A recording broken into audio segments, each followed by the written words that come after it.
समस्त देशवासियों को जय श्री राम, वंदे मातरम, भारत माता की जय। देशवासियों, आज बहुत ही महान अवसर है कि देश के एकमात्र ईमानदार, कर्तव्यपरायण, सनातनी धर्म ध्वज रक्षक योगी बाबा जी महाराज का आज जन्मदिन है। और हम सभी सनातनी भगवान श्री राम से, भगवान शिव से ये प्रार्थना करते हैं कि योगी बाबा जी महाराज को लंबी आयु, स्वास्थ्य और सभी तरह के रोगों से मुक्ति परमात्मा प्रदान करें और उनका यश और प्रतिष्ठा में बढ़ोतरी हो और वो सनातन के कार्य सदैव करते रहें और परमात्मा उनको निरोगी काया और सनातन धर्म की सेवा करने के लिए बल, बुद्धि, विद्या वीर बजरंग बली हनुमान जी प्रदान करें। देशवासियों, जिस प्रकार उत्तर प्रदेश जैसी स्टेट को जो पूर्णतः रूप से पहले 70 साल से भय युक्त और अपराध युक्त और भ्रष्टाचार युक्त स्टेट थी 70 साल से, जिसमें हर 5 साल में ऑन एन एवरेज 150 से 200 दंगे होते ही होते थे, छोटे बड़े मिला के। और पिछले 6 साल में योगी बाबा जी महाराज ने एक भी दंगा नहीं होने दिया। ये एक बहुत बड़ा अपने आप में विश्व रिकॉर्ड है और ऐसा कर पाना सिर्फ तभी संभव हुआ है क्योंकि योगी बाबा जी कोई नेता नहीं है, वो एक सनातनी धर्म ध्वज रक्षक गोरख पंथ के संत हैं।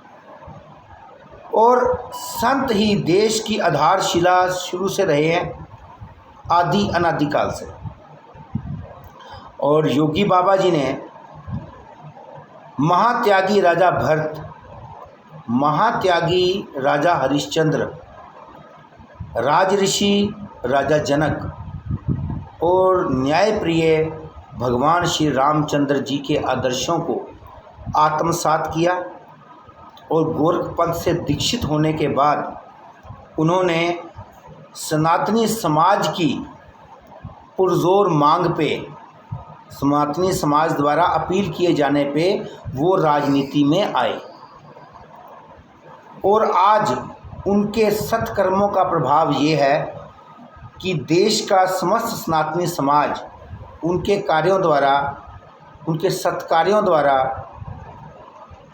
अपने आप को गौरवान्वित महसूस कर रहा है, सुरक्षित महसूस कर रहा है और उत्तर प्रदेश को भय मुक्त, अपराध मुक्त और भ्रष्टाचार मुक्त करने का सारा श्रेय योगी बाबा जी महाराज को जाता है। और इसी बात पे थोड़ा मैं आपको बता दूं कि गोरख पंथ के बारे में। गोरख पंथ भगवान शिव का बनाया हुआ बहुत ही, जिसे बोलते हैं ना, तपस्याओं से भरा हुआ मार्ग है, पंथ है। और गोरख पंथ में भगवान शिव के आदि अनादि भगवान रुद्र के जो रूप है वो है बाबा गोरखनाथ जी महाराज। गोरखनाथ संप्रदाय में आने पे, दीक्षित होने पे इंसान को सभी प्रकार की मानसिक वृत्तियाँ, शारीरिक वृत्तियाँ, जिसमें काम, क्रोध, लोभ, मोह, अहंकार जैसी वृत्तियों को त्यागना पड़ता है। तब जाके कोई व्यक्ति गोरख पंथ में दीक्षित होता है। अपने ही हाथों से अपना पिंडदान भी करना पड़ता है ताकि संसार से उसको, या संसारिक किसी भी क्रियाकलाप से जो इंसान के अंदर लोभ, काम, क्रोध, मोह, अहंकार को जनित करती हैं, पैदा करती हैं, उन इंद्रियों को वश में करके, काबू में करके ही कोई व्यक्ति गोरख पंथ में दीक्षित हो सकता है। और रही बात बाबा गोरखनाथ जी महाराज की, जो भगवान शिव जी के आदि, भगवान शिव के रूप हैं, भगवान शिव के रूप हैं भगवान हनुमान जी, भगवान शिव के रूप हैं बाबा गोरखनाथ जी महाराज। और शिव तो आप जानते ही हैं आदि अनादि हैं और अजर अमर हैं। इसी प्रकार हनुमान जी भी अजर अमर हैं, आदि अनादि हैं। और बाबा गोरखनाथ जी भी भगवान शिव के रूप हैं, नेचुरली बात है, अजर अमर है। तो मैं थोड़ा इतिहास बता दूं आपको जो हमारे शास्त्रों में विदित है कि गोरखनाथ जी महाराज जब भगवान श्री राम जी का विवाह हुआ था सीता मैया के साथ त्रेता युग में, तब भी गोरखनाथ जी वहाँ उपस्थित थे। जब द्वापर युग में भगवान कृष्ण और रुक्मिणी जी का विवाह हुआ तब भी बाबा गोरखनाथ जी वहाँ उपस्थित थे। और कलयुग के अंदर बप्पा रावल जो अच्छे बड़े महान और सत्कर्मी सन्यासी चित्त के एक राज ऋषि राजा थे और बहुत ही धर्मपरायण राजा थे। उन्होंने जब जंगल में जाके वो जा रहे थे तो किसी साधु को तप में लीन देख के उनसे प्रभावित होकर उन्होंने उनकी सेवा की। बाद में पता लगा कि वो साक्षात बाबा गोरखनाथ जी महाराज थे। तो गोरखनाथ जी महाराज ने बप्पा रावल की जो सेवा भाव है उससे खुश होकर उनको एक तलवार भेंट की थी, जिस तलवार से उन्होंने मुगलों को हराया बप्पा रावल ने और चित्तौड़ राज्य की स्थापना की थी। तो बड़ी बातें हैं गोरखनाथ पंथ के बारे में। गोरख पंथ सबसे अद्भुत पंथों में से एक है। इसके बारे में हमारे शास्त्रों में विदित है।